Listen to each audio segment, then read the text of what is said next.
नमस्कार मंडळी, जय शिवराय. मी पत्रकार मंगेश आपलं स्वागत करतो. आपण आज राजमातेशी बोलणार आहोत.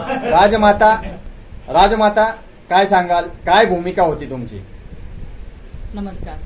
मी सोन्याच्या पिंजऱ्यामध्ये अवंतिकेची भूमिका केली आहे आणि ती राजमाता एक कपटी बाई दाखवलेली आहे, जी राजगादीसाठी ती म्हणजे काहीही करू शकते. ती कटकारस्थान करते आणि हे सगळं तुम्ही पाहाल सोन्याच्या पिंजऱ्यामध्ये.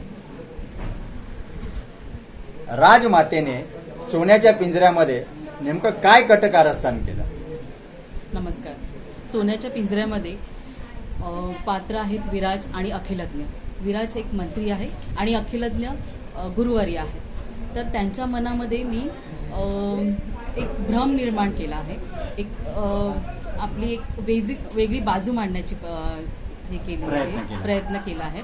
आणि जो राजा आहे तो म्हणजे तो अमारावर खूप प्रेम करत असतो, पण तरीही त्याच्या मनामध्ये मी थोडासा विष कालवण्याचा प्रयत्न केला आहे की हे असं नको करू, ती नर्तकी आहे. एक वेगळ्या अँगलने त्याच्या मनामध्ये थोडासा दृष्टिकोन बदलला आहे त्याच्यामध्ये.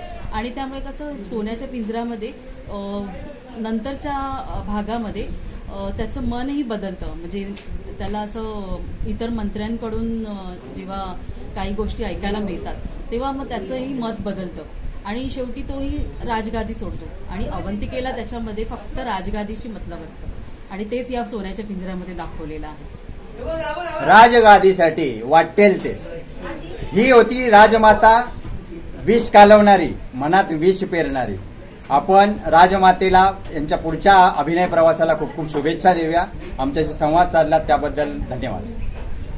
धन्यवाद.